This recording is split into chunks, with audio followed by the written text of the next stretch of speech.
नमस्कार, आप देख रहे हैं सिटी सेंटर शो। मुंबई से मैं हूं पूजा भारद्वाज और इस वक्त मैं मुंबई के मलाड इलाके में हूं, इनॉर्बिट मॉल के अंदर। और क्रिसमस को लेकर मुंबई कितनी खूबसूरत दिख रही है उसकी एक झलक इस मॉल के अंदर भी आपको दिख जाएगी। मेरे पीछे आप देखें 6 days टू गो, यानी कि 6 दिन बाकी हैं क्रिसमस में। इसका बोर्ड भी लग चुका है और लाइट्स की टनल आपको यहाँ पर दिख जाएंगी। ऐसी और भी टनल यहाँ पर तैयार की गई हैं। लोग यहाँ पर पहुँच रहे हैं सेल्फीज क्लिक कराने के लिए। मॉल के बाहर आप देखें क्रिसमस की खरीदारी शुरू हो गई है, तो मॉल के भीतर तो हो ही रही है, मॉल के बाहर भी आप सड़क पर देखें तो लोग यहाँ पर क्रिसमस की खरीदारी कर रहे हैं। पर आइए शो में सबसे पहले बात करते हैं श्रद्धा वालकर हत्याकांड के बाद अब कॉपी कैट यानी कि ऐसे हूबहू हत्याओं के मामले देश के अलग हिस्सों में किस तरह से रिपोर्ट होने लगे हैं। ऐसे मामलों में बढ़त देखते हुए समाज और पुलिस की चिंता किस तरह से बढ़ गई है, मुकेश सिंह सेंगर अपनी इस विशेष रिपोर्ट में बता रहे हैं। आफ्ताब अमीन पूनावाला ने श्रद्धा वालकर की गला घोंटकर हत्या की, फिर बेरहमी से उसके शव के 35 टुकड़े किए, उन्हें 1 महीने तक फ्रिज में रखा और धीरे धीरे उन्हें जंगल में हर रोज रात 2 बजे फेंकता था। ये खबर पिछले 1 महीने से मीडिया और सोशल मीडिया की सुर्खियों में है। अब देश के कई राज्यों से इसी तरह हो रही हत्याओं का मानो सिलसिला चल पड़ा है। ये एक तरीके का फेम है जो एक क्रिमिनल अपने साथ जोड़ता है एक केस को बनाकर। उसकी सबसे ज्यादा ग्रेविटी किसकी हाई है उसके अंदर अवार्ड लेता है। जहां पर किसने ज्यादा काटा, किसने सबसे ज्यादा मीडिया ग्रैब किया, ये है कि आफ्ताब को आज तक किसी ने नहीं जाना था, पर आज इसके बाद से अब कई लोग आफ्ताब को जानते हैं। तो जितना सोशल मीडिया, जितना print media, electronic media, online media इसको उठाएगा उतना ही इशू इसमें कहीं ना कहीं होता चला जाएगा। जयपुर में 32 साल के अनुज शर्मा पर आरोप है कि उसने अपनी विधवा सरोज ताई की हत्या हथौड़े से मारकर की, फिर शव को मार्बल कटर से 100 टुकड़ों में काटा और ये टुकड़े जंगल में फेंके। दरअसल सरोज घर पर अकेली थी और आरोपी को बाहर जाने से रोका था। पुलिस मानती है कि आरोपी मनोरोगी हो सकता है। जानकार इसे अपराध, मनोरोग और आक्रामक व्यवहार का कॉकटेल मानते हैं। कोविड-19 के बाद कहीं ना कहीं एक थोड़ा नया मोड़ आया है मानसिकता का। अब देखिए अनएम्प्लॉयमेंट बढ़ा है, आर्थिक परिस्थितियां घरों की बदली हैं और नई चैलेंजेस आए हैं, पर्सनैलिटी में चेंजेस आए हैं, लोगों के 2 साल बंद रहे हैं, रिश्तों में दरारें आ गई हैं। कॉलेज लाइफ एक बड़ी अजीब सी हो गई है, कहीं ना कहीं उस तरीके का मन, लगन, दिलचस्पी पढ़ाई में युवा वर्ग की थोड़ी कम हो गई है। ये सब बातें सोचने की हैं। तो अर्ली आइडेंटिफिकेशन, अर्ली इंटरवेंशन एक बात मुद्दा है जिसके लिए जानकारी, समझदारी और जिम्मेवारी समाज को भी लेनी होगी। अवेयरनेस कैंपेन इन लक्षणों को पहचानने के लिए गली गली, कोने कोने RWS में भी होने चाहिए। झारखंड के साहिबगंज में भी एक ऐसे ही जघन्य हत्याकांड को अंजाम दिया गया। आरोप है कि 22 साल की रूबिका की हत्या करने के बाद उसके पति दिलवर अंसारी ने उसके शव के 50 टुकड़े किए और उन्हें अलग अलग जगहों पर फेंक दिया। रूबिका दिलवर की दूसरी पत्नी थी। जानकारों की माने तो ऐसी घटनाओं को बढ़ावा मीडिया की सनसनीखेज रिपोर्टिंग से भी मिलती है। कि आप कितना लाइमलाइट खींच सकते हैं, मोस्ट वांटेड कौन है, कौन किससे डरता है, डोमिनेंस किसका है, कौन सी रिलेशनशिप अब्यूजिव रिलेशनशिप के साथ इस्टेब्लिश करी जाती है और उसके बाद उसके मोडस ऑपरेंडी को आम जनता डिस्कस करे। एक आंकड़े के मुताबिक 2021 में भारत में 2900 हत्याएं हुई। इनमें से कई हत्याएं जघन्य और क्रूर थीं। हत्याएं भारत में आधुनिक समाज की कमजोरियों को उजागर करती हैं, जैसे कि वैवाहिक जीवन में तनाव, अवैध संबंध और लिव इन रिलेशनशिप। इसमें अक्सर चीजें नियंत्रण से बाहर चली जाती हैं। पुलिस मानती है कि कॉपीकैट अपराध कोई नई बात नहीं, लेकिन ये भी सच है कि हत्या और फिर शव ठिकाने लगाने के तरीके लोग क्राइम सीरीज, इंटरनेट या दूसरी जगहों से ले रहे हैं। जो भी अपराधी कोई अपराध करता है और किस तरह से अपराध किया है, कॉपी करके किया है, किस तरह से किया है, इसका परत दर परत इसका खुलासा करके कानून कोर्ट के हवाले करे और उसे सजा दिलाए, ताकि अल्टीमेट गोल है कि इसका समाज में डेमोन्स्ट्रेशन इफेक्ट हो और अगर कोई अपराधी इस तरह की अपराध करने को और इस तरह से करने को सोचे भी नहीं, उसे में कानून का भय पैदा हो। बीते 16 दिसंबर को गाजियाबाद पुलिस ने उमेश शर्मा और प्रवेश शर्मा को गिरफ्तार किया। इन लोगों पर अपने किराएदार 40 साल की अंकित खोखर की 6 अक्टूबर को हत्या का आरोप है। हत्या के बाद शव के कई टुकड़े कर फेंक दिए गए थे। एक आंकड़े के मुताबिक श्रद्धा की हत्या के बाद इसी तर्ज पर पूरे देश में 12 हत्याएं हो चुकी हैं। आज के दौर में जहां इंटरनेट पर अपराध से जुड़ी जानकारियां, अपराध करने के तरीके और अपराध को छुपाने के तरीकों का भंडार है, तो वहीं कोई नए तरह का अपराध होने पर इससे जुड़ी जानकारियां भी तेजी से फैलती हैं। शायद यही वजह है कि एक वक्त पर एक ही तर्ज पर अपराध होते हैं, लेकिन जो भी है ये जघन्य है और समाज को झकझोरने वाला है। नई दिल्ली से कैमरामैन अशोक महाले और सुधीश राम के साथ मैं मुकेश सिंह सेंगर, एनडीटीवी इंडिया। और वही बात करते हैं महाराष्ट्र कर्नाटक सीमा विवाद की, जो कि थमने का नाम नहीं ले रहा। आज सुबह बेलगांव पहुंचे महाविकास अघाड़ी के नेताओं को पुलिस ने हिरासत में लिया, तो महाराष्ट्र विधानसभा में भी इस मुद्दे को लेकर जमकर हंगामा हुआ। महाराष्ट्र एकीकरण समिति की ओर से सोमवार सुबह बेलगांव में एक प्रदर्शन में पहुंचे महाविकास आघाड़ी के नेताओं और कार्यकर्ताओं को पुलिस ने हिरासत में लिया। बेलगांव में कर्नाटक विधानसभा का शीतकालीन सत्र चल रहा है। दोनों राज्यों के बीच सीमा विवाद को लेकर जारी मतभेद के बीच यहां प्रदर्शन होना था, लेकिन पुलिस ने इन कार्यकर्ताओं और नेताओं को हिरासत में ले लिया। इसका असर नागपुर में चल रही महाराष्ट्र विधानसभा पर भी देखने मिला। विपक्ष की ओर से विधानसभा के बाहर इस मुद्दे पर प्रदर्शन किया गया और दोनों राज्यों की सरकारों के खिलाफ नारेबाजी की गई। कर्नाटक और महाराष्ट्र भारतवर्ष का ही हिस्सा है। क्या हम कर्नाटक में नहीं जा सकते हैं? क्या वहाँ के लोगों से नहीं मिल सकते हैं? हमारी जो भूमिका नहीं रख सकते हैं? तो ये देश की कॉन्स्टिट्यूशन और फ्रीडम ऑफ स्पीच के खिलाफ ये है। महाराष्ट्र की सरकार अपनी भूमिका रखने में बहुत जैसे बोलेंगे तो लो लाइंग है। बिल्कुल कोई जो सरकार की भूमिका आवश्यक है, पब्लिक डोमेन में जो सरकार की भूमिका आनी चाहिए वो स्पष्ट नहीं आ रही है। शायद डरते होंगे, पता नहीं है।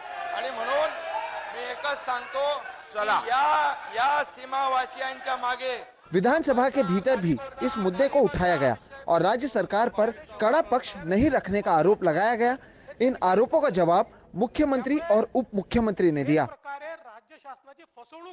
गृहमंत्र्यांनी याच्यामध्ये हस्तक्षेप केला, मध्यस्थी केली आणि बैठक बोलवली। गृह मंत्री के साथ हुए बैठक में हमने महाराष्ट्र के सीमावासियों के पक्ष में ठोस भूमिका ली है। हमने कहा है कि हमारे लोग, हमारी गाड़ियां जब जाती हैं उन्हें रोका जाता है, गाड़ियां तोड़ी जाती हैं, ये सही नहीं है। हमने कहा कि एक्शन को रिएक्शन मिल सकता है। गृह मंत्री ने इस मामले में कर्नाटक को भी सूचना दी है। त्यामुळे असं कुठेही होता कामा नये, मग ऍक्शनला रिएक्शन होऊ शकते हे देखील आम्ही त्या ठिकाणी स्पष्टपणे मांडलं। गृहमंत्री महोदयांनी त्यांना देखील त्या बाबतीमध्ये योग्य त्या सूचना समज दिली। तो हम जरूर इसके ऊपर कर्नाटक की सरकार से बात करेंगे, कर्नाटक के मुख्यमंत्री जी से भी बात करेंगे, क्योंकि दोनों राज्यों ने तय किया है कि आवाजाही पर कोई रोक नहीं है और शांतिपूर्ण अगर आंदोलन हो रहा है तो उसको भी रोकने का कोई कारण नहीं है। हम हमारे सीमावर्ती मराठी भाई बहन जो है उनके साथ हमारी सरकार खड़ी है। महाराष्ट्र और कर्नाटक की सीमा को लेकर बढ़ते विवाद को देखते हुए गृह मंत्री अमित शाह ने दोनों राज्य के मुख्यमंत्रियों को बुलाया था, उनके साथ बैठक की थी, लेकिन इसके बावजूद ये जो मामला है वो खत्म होता हुआ फिलहाल नजर नहीं आ रहा। एक तरफ जहां डबल इंजन सरकार की बात की जाती है, तो वहीं महाराष्ट्र और कर्नाटक दोनों जगह पर भारतीय जनता पार्टी सत्ता में है, लेकिन इसके बावजूद इस मामले को लेकर कोई निर्णय नहीं निकलने के बाद अब विपक्ष और भी आक्रामक होता हुआ दिख रहा है। नागपुर से कैमरा पर्सन राजेंद्र दयालकर के साथ सोहित मिश्रा, एनडीटीवी इंडिया। और चीन के मुद्दे को लेकर विपक्ष ने राज्यसभा में वॉकआउट किया, तो लोकसभा में ये मुद्दा उठा। इधर सरकार का कहना है कि इस मुद्दे को लेकर विपक्ष ऊंची राजनीति कर रहा है। चीन के मुद्दे पर संसद के दोनों सदनों में सोमवार को भी हंगामा हुआ। विपक्ष तवांग में भारत और चीन के बीच की झड़प पर सदन में चर्चा की मांग कर रहा है। वहाँ पर अतिक्रमण कर रहे हैं लोगों को, हमारी जगह वो अतिक्रमण करके वहाँ पर पुल बनाए जा रहे हैं, घर बनाए जा रहे हैं, तोपखाने, कारखाने सब बना रहे हैं। लेकिन सरकार की दलील है कि रक्षा मंत्री के बयान के बाद चर्चा की जरूरत नहीं। माननीय रक्षा मंत्री श्री राजनाथ सिंह जी ने स्पष्ट रूप से अपना बयान रखा, सदन के समक्ष सब जानकारियां रखी मैं समझता हूं उसके बाद ये विषय को विराम देना चाहिए था। उसके बदले कांग्रेस के वरिष्ठ नेता हमारी आर्मी को डिमोरलाइज कर रहे हैं। राहुल गांधी जी ने जिस प्रकार के ओछे बयान दिए, उससे मैं समझता हूं हमारे सैनिक बलों का, सेना का मनोबल टूटता है। पक्ष विपक्ष में इस मसले पर लगातार आरोप प्रत्यारोप और टकराव जारी है। विपक्ष पूछ रहा है कि सरकार छुपाना क्या चाहती है। मेरा सवाल यह है कि मोदी जी की सरकार चीन पर चर्चा से क्यों भाग रही है? क्या असलियत है जो वो छुपाना चाहते हैं? डोकलाम हुआ, गलवान हुआ, अब तवांग। और बीजेपी के एक सांसद ने लोकसभा में ये बात कही है कि चीन घुसपैठ कर रहा है। बावजूद इसके आप चर्चा से भागते हैं, क्यों? नियमावली किस लिए बनी है? जो जन सरोकार के राष्ट्रीय महत्व के मुद्दे हों, उन पर बाकी चीजों को खारिज करते हुए, मुलतवी करते हुए उस पर चर्चा हो। आज जो विपक्ष के सांसद अपनी चिंता व्यक्त कर रहे हैं 267 के माध्यम से, वो देश की चिंता है। अगर देश की चिंता को हम सदन तक पहुंचाने में नाकामयाब रहते हैं तो फिर क्या बचा संसदीय लोकतंत्र के नाम पर? अब सवाल ये है कि ये टकराव कैसे खत्म हो। रक्षा और विदेश नीति से जुड़े किसी मसले पर संसद में ऐसा टकराव देश हित में नहीं है।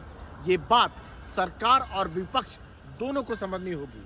कोई रास्ता निकालना होगा जिस पर आम राय भी हो और जो भारतीय विदेश नीति के अनुरूप भी हो। नई दिल्ली में संसद भवन से हिमांशु शेखर मिश्रा के साथ राजीव रंजन, एनडीटीवी इंडिया।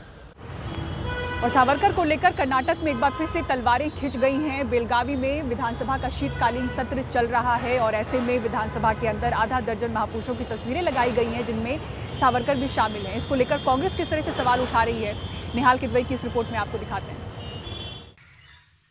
विधानसभा के अंदर जिन 7 महापुरुषों की तस्वीर बसवराज बोम्मई सरकार ने लगवाई है, उनमें हिंदू महासभा के कद्दावर नेता सावरकर भी शामिल हैं।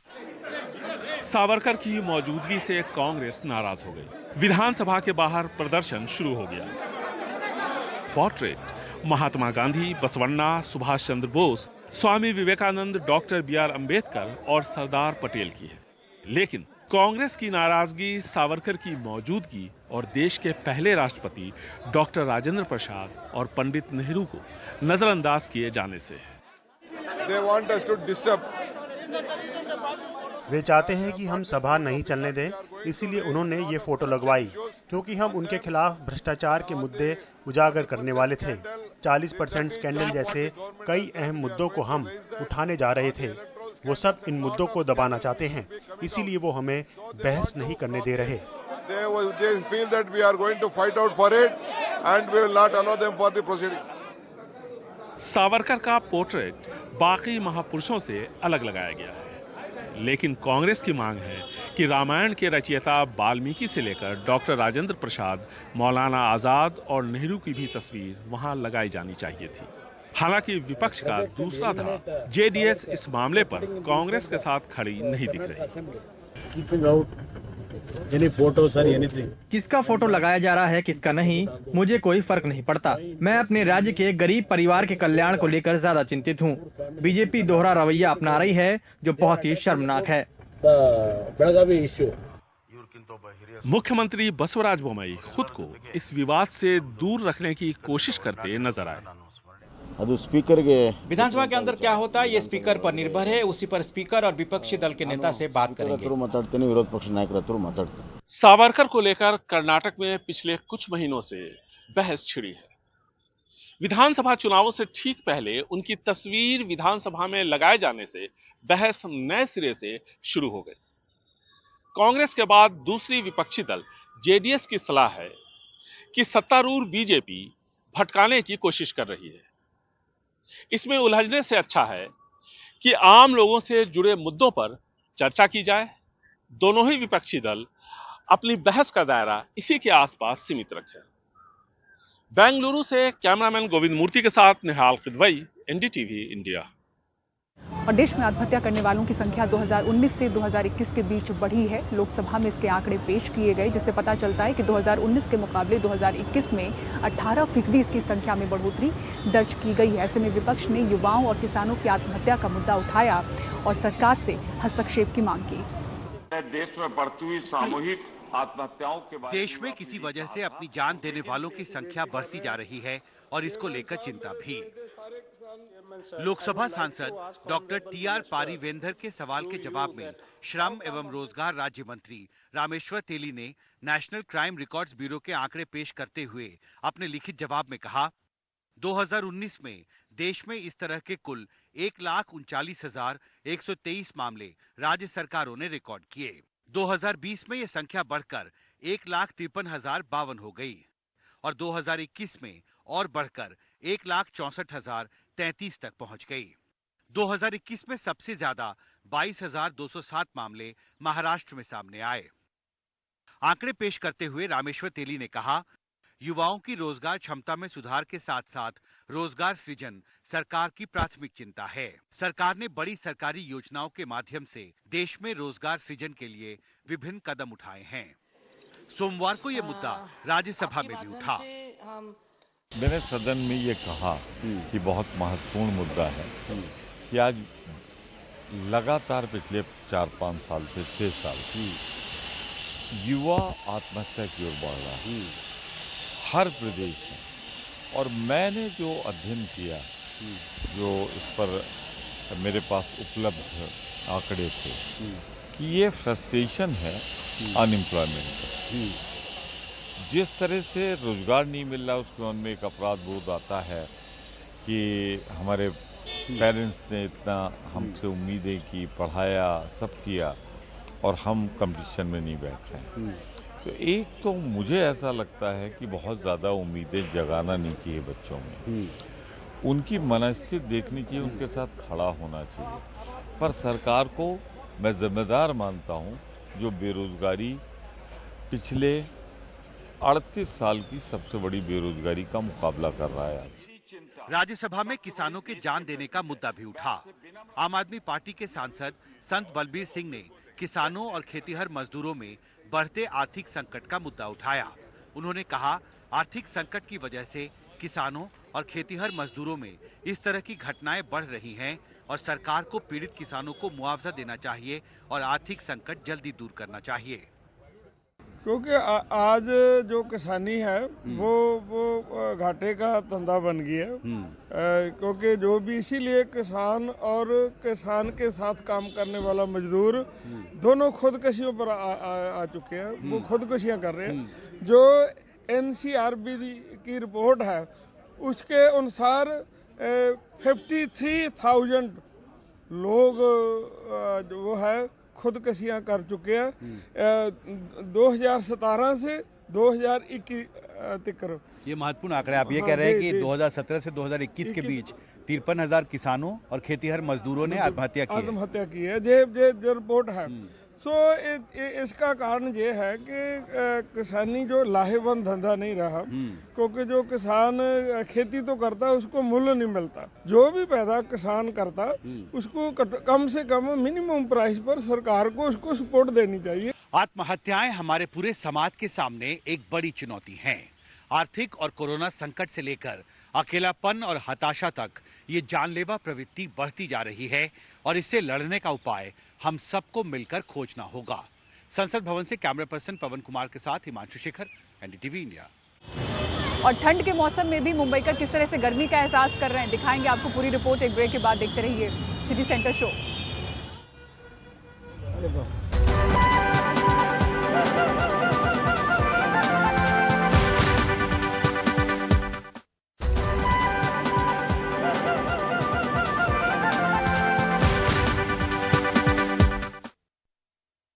और ठंड ने दस्तक दे दी है। देश के अधिकतर राज्यों में आप देखें तो पारा नीचे जा रहा है, लेकिन मुंबई शहर की बात करें तो पारा ऊपर जाता हुआ दिख रहा है।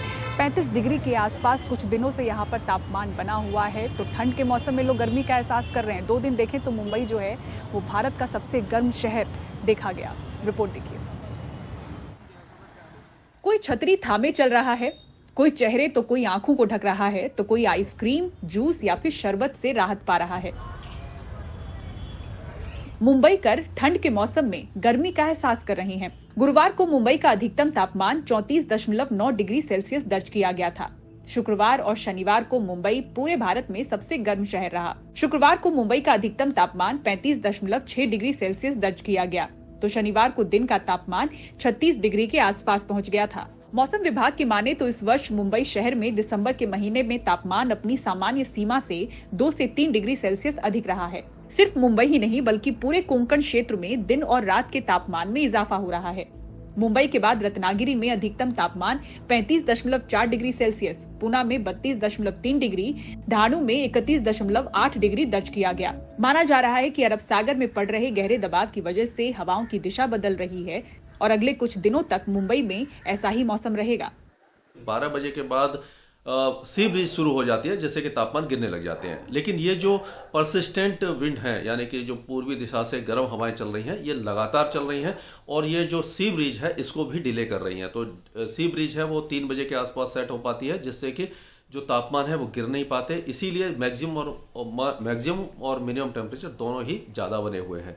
तो अभी फिलहाल कोई राहत की संभावना मुंबई को दिखाई नहीं दे रही है, लेकिन 23 या 24 तारीख से दिसंबर से जो हवाएं हैं वो थोड़ा सा बदलेंगी, उत्तर दिशा से शुरू हो जाएंगी, जिससे कि मैक्सिमम और मिनिमम दोनों टेम्परेचर गिरेंगे। मुंबई में जो मिनिमम टेम्परेचर 2 से 3 डिग्री गिर जाएगा और मैक्सिमम टेम्परेचर में भी इसी तरह की गिरावट हो सकती है। और एक और बहुत बड़ा कारण ये है कि इस बार जो पश्चिमी विक्षोभ है यानी वेस्टर्न डिस्टर्बेंस बहुत ज़्यादा कमजोर है। अभी तक कोई हैवी स्नोफॉल पहाड़ों पर नहीं हुआ है, और जब पहाड़ों पर हैवी स्नोफॉल होता है और वहाँ से जब उत्तर दिशा से जो बर्फीली हवाएं आती है तो वो कभी कभी जो महाराष्ट्र, तेलंगाना और जो पूरा इलाका है यानी कि साउथ इंडिया तक पेनिट्रेट करती हैं, जिससे कि तापमान गिर जाते हैं।